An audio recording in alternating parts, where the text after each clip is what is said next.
হাই নমস্কাৰ ফ্ৰেণ্ড, আশা কৰোঁ সকলোৱে ভালে আছা আৰু মোৰ channel recipe and blogs with পাৰিস্মিতালৈ আপোনালোকক স্বাগতম জনাইছোঁ। আৰু আজিৰ ভিডিঅ'টো কি আপোনালোকে হয়তো থাম্বনেইল চাই গমেই পাইছা, তেন্তে মইনা বগৰীৰ জ্বলা আচাৰ কেনেদৰে বনাওঁ আৰু কি কি ব্যৱহাৰ কৰোঁ চাই থাকিব। আৰু মোৰ চেনেলটো যোনে ছাবস্ক্ৰাইব কৰি দিয়া নাই প্লিজ ছাবস্ক্ৰাইব কৰি দিব। বগৰী আচাৰৰ কাৰণে লৈছোঁ মই বগৰী, কেঁচা বগৰী। এতিয়া ইয়াক ভালদৰে ধুই লৈছোঁ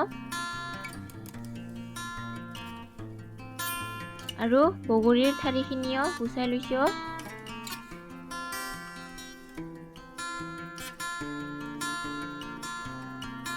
ইয়াৰ লগতে লৈছোঁ জ্বলা। আপোনালোকে জ্বলাটো নিজৰ ইচ্ছা অনুসৰি ল'ব পাৰে। আৰু এইখিনি ৰ'দত শুকাবলৈ দি দিম, বেছি শুকাব নালাগে, ধোৱাৰ পানীখিনি শুকালে হৈ গ'ল। এতিয়াও শুকাই মানে আহক। এতিয়া মেইন বস্তুটোলৈ আহোঁ। এয়া গোটা জিৰা এচামুচ ডাঙৰ চামুচেৰে আৰু গোটা পাঁচফোৰণ এচামুচ আৰু শুকান জ্বালা 3টা।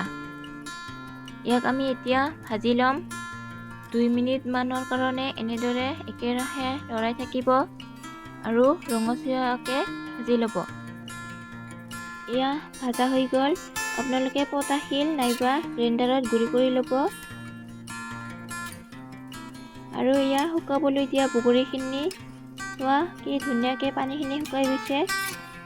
এনেদৰে পাত্ৰ এটাত এতিয়া বগৰীখিনি কটাৰীৰে সৰু সৰুকৈ কাটি ল'ম। আপোনালোকে যদি গোটা ৰাখিব বিচাৰে এনেদৰে কাটি থৈ দিব পাৰে। মই এনেকৈয়ে সৰু সৰুকৈ কাটি লৈছোঁ। আপোনালোকে আপোনালোকৰ ইচ্ছামতে কাটি ল'ব। আৰু এয়া জ্বলাখিনিও মই কেঁচিৰে টুকুৰা টুকুৰা কৰি লৈছোঁ সৰু সৰুকৈ। আপোনালোকে নিজৰ ইচ্ছামতে কাটি ল'ব। আৰু এনেকুৱা বগৰীৰ জ্বলা আচাৰ এবাৰ বনাই খাই চাব, বহুত টেষ্টি হয়।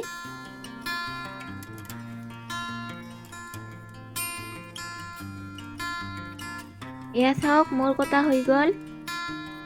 এইবাৰ ইয়াতে দিম হালধিৰ গুড়ি এচামুচ আৰু আগতে তৈয়াৰ কৰি থোৱা মছলাখিনি আৰু ক'লা নিমখ 2 চামুচ, ৰেড চিলি পাউডাৰ 1.5 চামুচ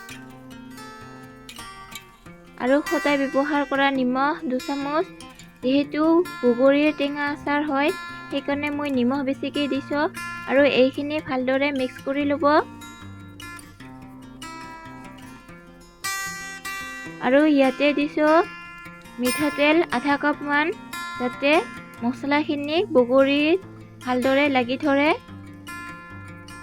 আৰু এইখিনিও ভালদৰে মিক্স কৰি ল'ব।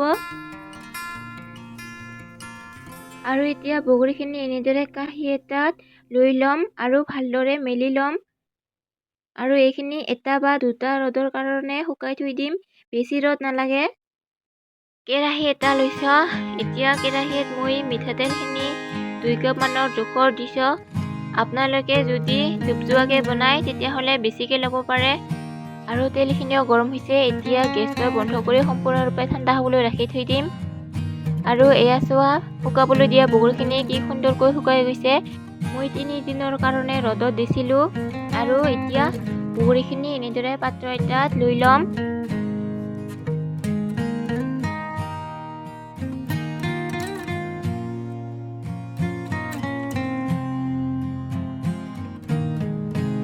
মিঠাতেলখিনিও সম্পূৰ্ণৰূপে ঠাণ্ডা হৈ গৈছে। এতিয়া বগৰী ঢালি দিম আৰু ভালদৰে মিক্স কৰি ল'ম। এনেদৰে কাঁচৰ ভৈয়ামত এতিয়া বগৰীখিনি ভৰাই থৈ দিম।